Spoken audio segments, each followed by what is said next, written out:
इसके साथ after engineering क्या करें, डेडली कॉम्बिनेशन अगर आप एमबीए करते हो। एआई आपको रिप्लेस नहीं करेगा। एक चीज बताओ, इतना मेहनत करे, टॉप आईआईटी में जा रहे हैं, फिर 15 साल नौकरी चला जाएगा, 70-80 लाख का प्लेसमेंट है वो कितना है, 100% है। और एवरेज पैकेज देखेंगे एक बार 23 में 42 लाख तक गया है। आओ जी बात करते हैं मैथमेटिक्स एंड कंप्यूटिंग के बारे में डिटेल जानकर। तो सबसे पहले बात करते हैं वर्क के बारे में। तो क्या काम करते हैं, क्या फील्ड है भाई साहब। तो यहाँ पर दो चीज़ें पढ़ाई होता है, मैथ्स के भी और कंप्यूटिंग के भी। तो जितनी बड़ी कंपनीज है, माइक्रोसॉफ्ट, गूगल, ये सब कंपनी वाले इनको हायर करते हैं। इवन फाइनेंस रिलेटेड कंपनीज वो भी इनको हायर करते हैं, बिकॉज इनके पास कॉम्बो है, मैथ्स का भी और कंप्यूटर का भी नॉलेज। ये इतने ज़्यादा सब्जेक्ट तो कंप्यूटर का पढ़ते नहीं है, बट काइंड ऑफ इतना पढ़ते हैं कि कंप्यूटर में काम कर पाएँ, प्रोग्रामिंग लैंग्वेज में काम कर पाएँ, मतलब डेवलपमेंट कर पाएँ या फिर टेस्टिंग में काम कर पाएँ, इतना नॉलेज इनका हो जाता है। तो बेसिकली इनका काम कहाँ आता है, ये प्रोडक्ट डेवलप कर सकते हैं, स्टैटिस्टिक्स में जा सकते हैं, बिजनेस डिसीजन ले सकते हैं, डेटा में जा सकते हैं। तो ये सब काम नहीं कर पाओ। तो डिपेंड करता है कौन से कंपनी में जा रहे हो, उसके हिसाब से आपको डिपार्टमेंट अलॉट होता है। मोस्ट ऑफ टाइम ये सारे क्या होते हैं, बेसिकली ये डेवलपमेंट में जा सकते हैं या फिर business decision, data science field में भी जा सकते हैं। मेनली ये दो फील्ड स्टूडेंट चूज करते हैं। इसके बारे में काफ़ी सारे कॉलेजेस में फ़िलहाल ऑफ़र कर रहे हैं ये ब्रांच। पहले ये सब ब्रांच ऑफ़र नहीं था, एक कुछ साल हुआ है ये सब ब्रांचेज हैं, नए हैं कम्प्लीटली। मतलब बहुत पुराना नहीं है, ऐसा नहीं 50 साल पुराना है जैसे मैकेनिकल वाला है, ऐसा नहीं है। ये नए ब्रांचेज हैं फ़िलहाल, बट ये काफ़ी अच्छे ग्रोथ कर रहे हैं। नए ब्रांच होने के बाद भी प्लेसमेंट अच्छे मिल रहा है, कंपनीज़ के लिए काफ़ी इंपॉर्टेंट चहेता ब्रांच बन चुका है। इस ब्रांच का एक सबसे बड़ा डीमेरिट क्या है मैं आगे बताऊंगा, और मेरिट क्या है वो भी आपको दिखाऊंगा, सब कुछ प्रूफ के साथ। वीडियो को लाइक कर दीजिएगा, चैनल पर वो सब्सक्राइब करना। अगर ब्रांच सिलेक्शन, कॉलेज सिलेक्शन, जोसा में हेल्प, किसी में भी हेल्प चाहिए और प्रॉपर रोड मैप चाहिए फ्यूचर का फॉर पीसफुल लाइफ, रियल वाला पीसफुल, आ जाना मेरे 1-to-1 सेशन में। तो इसका लिंक इस वीडियो को डिस्क्रिप्शन में, इसको मिस मत करना, नहीं तो भैया गलत डायरेक्शन में चले गए ना, शांति आपका भंग हो सकता है। तो इसलिए सही डायरेक्शन बहुत ज़रूरी है, और इसलिए 1-to-1 सेशन बहुत ज़रूरी है for your better future. Doesn't matter in which situation you are right now, maybe you are in the best situation, maybe you are in the worst situation, doesn't matter, you will get the best guidance from me. What is best for you that I will tell you in the session. इसको लेना बाद में बताएंगे इसको detail में। Future इसको इसका काफ़ी अच्छा, लाजवाब है, बहुत बढ़िया है इसमें। लेकिन कॉर्पोरेट सेक्टर में बिजनेस करोगे तब भी अच्छा फ्यूचर इसको बन सकता है। जॉब में, प्राइवेट जॉब में अच्छा फ्यूचर इसको बन सकता है। सरकारी में एलिजिबल मैक्सिमम जॉब्स में आप नहीं। टेक्निकल जॉब्स की बात करें, नॉन टेक्निकल में जहाँ पर एनी ग्रेजुएट लिखा रहता है, like SSC, CGL, UPSC, SC, इसमें तो सारे बच्चे एलिजिबल होते हैं। कोई भी ग्रेजुएशन कोर्स कर रहा है वो एलिजिबल है, तो उसमें आप टेंशन मत लें। वेल देखो, ये सब ब्रांच ना नॉर्मल कॉलेज में नहीं पढ़ना चाहिए। सब नॉर्मल कॉलेज में तो जो मेन कोर ब्रांचेस वही पढ़ो, CSE हो गया, EC हो गया, इलेक्ट्रिकल हो गया, मैकेनिकल हो गया, सिविल हो गया, ये सब पढ़ो। ये सब ब्रांच पढ़ना है तो अच्छे कॉलेज मिल रहा है, जाओ, नहीं तो मत जाओ। मेरा सलाह यही है, पहला सलाह। किसी दूसरे यार ऐसे उटपटांग कॉलेज से पढ़ के इतना फ़ायदा नहीं मिलता आपको, ठीक है। नेक्स्ट हमारे पास क्या आ गया, तो एडमिशन प्रोसेस जोसा के थ्रू से होता है, CSEP से होता है, डिफरेंट स्टेट लेवल काउंसलिंग होते हैं। तो अच्छे कॉलेज मिल जाए, जा सकते हैं आप। स्टेट लेवल के कुछ कॉलेज अच्छे होते हैं। बेस्ट कॉलेज क्या हो सकता है इसके लिए sir, definitely top IITs best college है। NITs में NIT तिरची है, NIT राउरकेला है, काफ़ी अच्छे कॉलेज हैं, ठीक है, इनमें जा सकते हैं आप।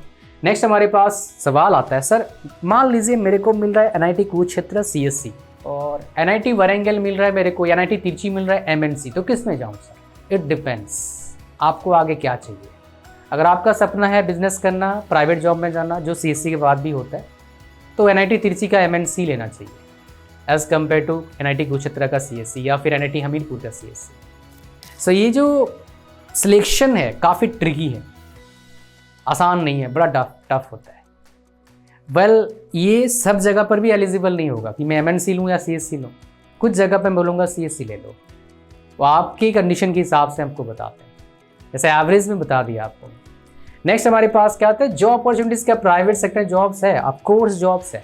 जितने बड़े कंपनीज हैं ये ब्रांच से काफ़ी खुश हैं। उनको ऐसे ही ब्रांच चाहिए था जिस बच्चे के अंदर कंप्यूटर का, प्रोग्रामिंग का नॉलेज हो और मैथमेटिक्स का नॉलेज हो, जो ये ब्रांच बेसिकली फुलफिल कर देता है उनका डिज़ायर को। डिमांड है इस ब्रांच का, लेकिन खाली टॉप कंपनीज वाले ज़्यादा हायर करते हैं इस ब्रांचेस के बच्चों को। नॉर्मल कंपनीज वाले सिंपल कोडिंग के लिए लेके जाते हैं, इतने प्रॉब्लम तो होता नहीं इनके पास कि प्रॉब्लम सॉल्व करने बैठा दें आपको। गवर्नमेंट जॉब्स नहीं मानो तो सही है, टेक्निकल में ना ही मानो तो सही है, एक का दुक्का कहीं अगर है तो है, नहीं तो नहीं है। ईजी और हार्ड, क्या आसान है या डिफिकल्ट है? वेल देखो, बीटेक ही हार्ड है यार, बीटेक आसान नहीं है। मैथ्स अगर समझ में आता है तो इस फील्ड में जा सकते हो, कोडिंग समझ में आता है इस फील्ड में जा सकते हो। आसान हार्ड की बात नहीं है, अब तक यहाँ तक पहुँच गए ना भैया तो ये आप कर लेंगे। अभी इतना सोचो नहीं, अभी जर्नी लंबा है। सच बताऊँ, इतने साल एक्सपीरियंस होने के बाद, डिफरेंट फील्ड में डिफरेंट जगह काम करने के बाद, मोटा पैकेज में काम करने के बाद, मतलब 40-50 लाख, मैं आपको बता रहा हूँ पढ़ाई लिखाई सबसे आसान काम होता है। लेकिन इंसान जो जिस फेज में होता है ना उसमें गलत बोलता है, मतलब यार मेरा सबसे बेकार है, बाकी लोग एंजॉय मार रहे हैं। एग्जाम्पल लेता हूँ, आप कॉलेज में पढ़ेंगे, देखना इलेक्ट्रिकल वाला बोलेगा इलेक्ट्रिकल बहुत डिफिकल्ट है, मैकेनिकल वाला बोलेगा मैकेनिकल डिफिकल्ट है, सिविल वाला बोलेगा सिविल डिफिकल्ट है, बाकी सब मौज मार रहे हैं। क्योंकि पूरा बीटेक ही डिफिकल्ट है और ह्यूमन साइकोलॉजी है, जो खुद काम करता है सोचता है बहुत डिफिकल्ट है, बाकी सारा आसान है। सच्चाई क्या है, सारे ब्रांचेस में आपको डिफिकल्टीज फेस करना होगा, 2-5% का फर्क है। नेक्स्ट हमारे पास बात करते हैं क्या सब्जेक्ट और सिलेबस हम पढ़ने वाले हैं, इसके बारे में बताइए। तो यहाँ पर सिलेबस में आ गए अपन। सिलेबस फर्स्ट सेमेस्टर से स्टार्ट करते हैं। सिलेबस क्या पढ़ने वाले हैं, कॉमन होता है first semester most of the time. Biology पढ़ाते हैं भाई एनआईटी वाले, है ना, और ये जरूरी भी है, मैंने भी पढ़ा है, बट मैं एनआईटी से नहीं पढ़ा, मैं कुरुक्षेत्र यूनिवर्सिटी से पढ़ा हूँ। तो ये आपका पहला सेमेस्टर है, स्पोर्ट्स भी सिखा रहे हैं, बढ़िया ये चीज़। सेकेंड सेमेस्टर, ये नया बेसिकली सब्जेक्ट इंट्रोड्यूस हुआ है, पहले हमारे टाइम में नहीं था, ये 5 साल पहले भी शायद नहीं था, अभी नया आया है। फिर हमारे पास क्या आ गया, थर्ड सेमेस्टर, ये हमारे पास सिलेबस है। ये देखिए, आपको न्यूमेरिकल मेथड्स भी सिखाया जाएगा, कंप्यूटर ऑर्गेनाइजेशन कोवा भी सिखाया जाएगा और जावा भी सिखाया जाएगा, ठीक है। लैब्स उनके होंगे, समझ पा रहे हैं। रियल एंड कॉम्प्लेक्स एनालिसिस सिखाया जाएगा। फिर हमारे पास एक्चुअली बीटेक का पढ़ाई स्टार्ट होता है थर्ड सेमेस्टर से। फर्स्ट सेमेस्टर का फाउंडेशन है। कई सारे बोलेंगे फालतू सर के मत पढ़ाओ, फाउंडेशन क्लियर होना बहुत ज़रूरी है फ्यूचर को अच्छा बनाने के लिए। और कुछ बंदे, कुछ एडवर्टाइजमेंट करने वाले आपको इसमें फंसा सकते हैं, झांसे में ला सकते हैं, तो बच के रहियो भैया। ये आपका फोर्थ सेमेस्टर आ गया। यहाँ पर देखेंगे प्रोबेबिलिटी पढ़ रहे हैं, स्टैटिस्टिक्स पढ़ रहे हैं विद आर, ये लैब होता है इसका। इसके बाद डिज़ाइन एनालिसिस एल्गोरिदम, है ना, DEA पढ़ते हैं आप। ऑपरेशन रिसर्च मैकेनिकल वाले पढ़ते हैं, आप भी पढ़ रहे हो।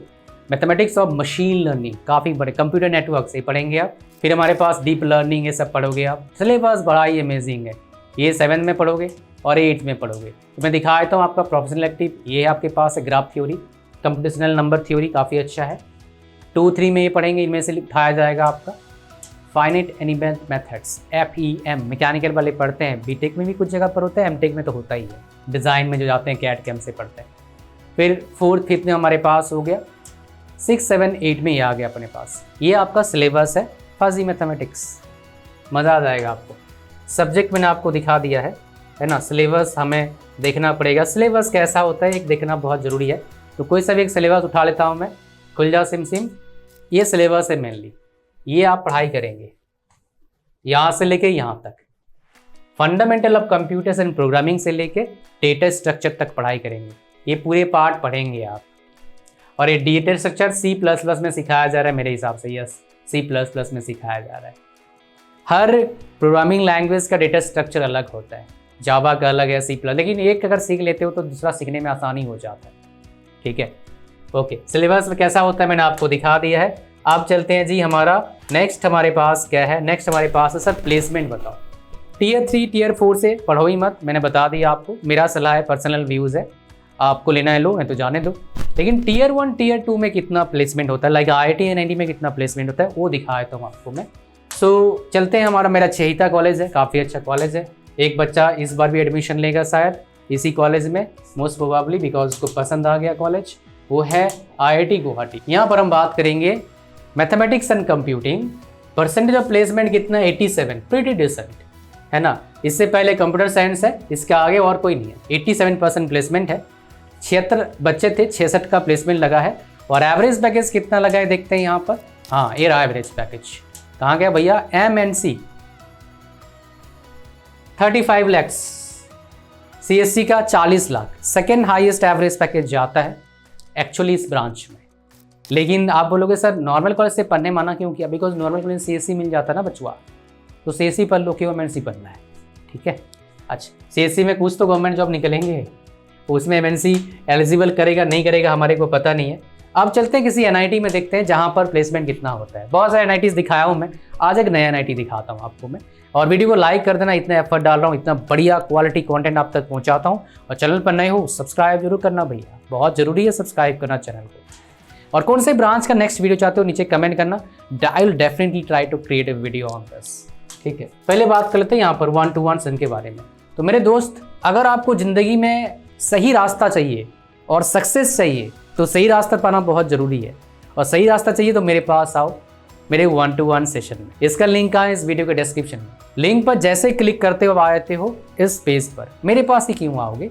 13 ईयर्स ऑफ एक्सपीरियंस है, 5 साल ऑफलाइन पढ़ाया, यूनिवर्सिटी कॉलेज कोचिंग, 3 साल ऑनलाइन पढ़ाया, 5 साल प्रिसाइसली फुल टाइम, 7 साल से पढ़ा, खुद का अपना ऑनलाइन कोचिंग चला रहा हूँ। हज़ारों बच्चों को कंसल्ट कर चुका हूँ। जो आपका ड्रीम जॉब है, जो ड्रीम कंपनी है, वो सब बच्चे मेरे पास काफ़ी आते हैं। तो मुझे पता आप वहाँ पर कैसे पहुँचोगे और वहाँ पर पहुँच के बिना प्रॉब्लम के कैसे मौज मारोगे, that I know. I will tell you what is best for you. Unique बात जो यहाँ पर नहीं हो सकता, इसलिए 1-to-1 सेशन मस्ट है। इसका लिंक डिस्क्रिप्शन है फर्स्ट में। जैसे क्लिक करोगे आप ऐसे आ जाएंगे यहाँ पर ऑनलाइन के काउंसलिंग करके।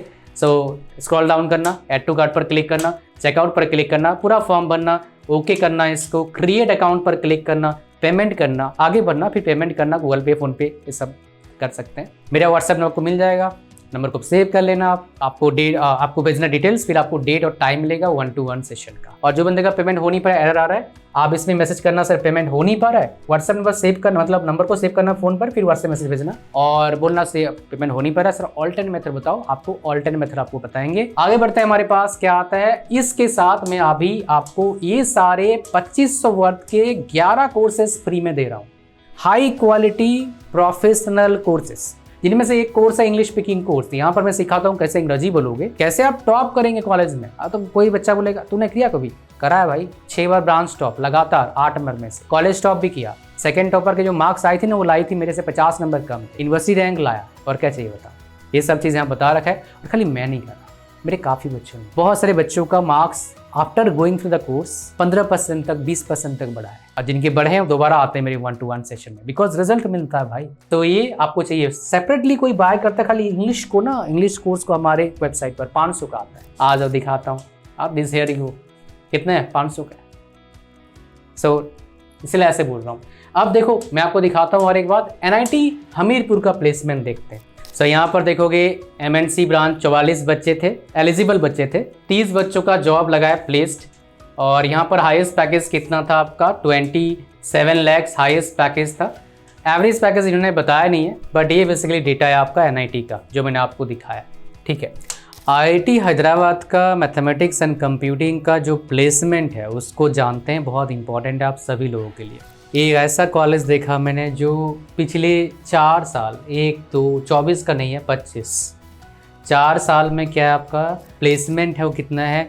100% है। और एवरेज पैकेज देखेंगे एक बार 23 में 42 lakhs तक गया है, 30 लाख गया है, 32 लाख गया है और 29 लाख गया है एवरेज पैकेज, जो बहुत ही अमेजिंग है। और 100% प्लेसमेंट है ना, ये बहुत यूनिक चीज़ है प्लेसमेंट का, इसलिए आपके साथ मैं शेयर कर रहा हूँ। नेक्स्ट हम बात करते हैं एक्सपीरियंस टॉक्स। क्या बताते हैं लोग मेरे को इस कोर्स के बारे में। अगर आप अच्छी कॉलेज में जा रहे हैं तो काफ़ी बढ़िया, हमारे को अभी तक दिक्कत नहीं कर रहा है। इस कोर्स का और सीएससी का डिफरेंस क्या आपको बता देता हूँ। इसके साथ आफ्टर इंजीनियरिंग क्या करें, डेडली कम्बिनेशन। अगर आप एमबीए करते हो फिर आप बिजनेस फील्ड में जा सकते हैं, फाइनेंस में जा सकते हैं। अगर आप बीटेक के बाद जा रहे हैं कोडिंग सेक्टर में, सीएससी का जो रिस्क है इसमें वही रिस्क है। वो डिपेंड करेगा ज़्यादा किस में जा रहे हैं आप, क्या फील्ड है आपका, उस पर डिपेंड करता है आपका फील्ड का रिस्क कितना है। अगर वो फील्ड ऑटोमेट हो सकता है या फिर उस फील्ड का काम करने का एफिशिएंसी बढ़ सकता है, रिप्लेस हो जाओगे फिर आप स्लोली किसी न किसी से।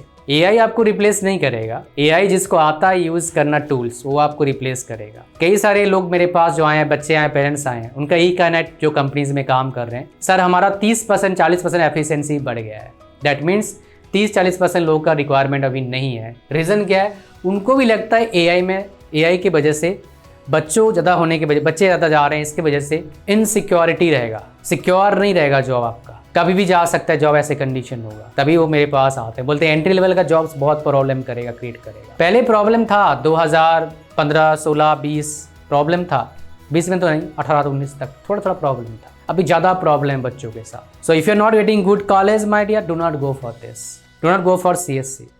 If you are really interested, if you want to business, then that is different thing. Otherwise CSC मत जाओ, फंस सकते हो आप। बिकॉज मेरे कुछ पेरेंट्स ही मेरे को बोले सर एक चीज़ बताओ, इतना मेहनत करे टॉप IIT में जा रहे हैं, फिर 15 साल नौकरी चला जाएगा 70-80 लाख का, क्या कंडीशन होगा फिर? मैंने यही तो बात है ये तो समझा रहा हूँ मैं। इतना ही था इस वीडियो में। Thank you very much for watching the video till the end. Like कर देना वीडियो को, चैनल पर सब्सक्राइब करना। God bless you all, bye bye, मिलते नेक्स्ट वीडियो में। Thank you very much. और 1-to-1 सेशन का लिंक डिस्क्रिप्शन, उसको बुक करना भाई, जाने मत देना। वीडियो को शेयर कर दो व्हाट्सएप पर, ताकि बाकी बंदों को पता लगे इस ब्रांच के बारे में डिटेल में। Thank you.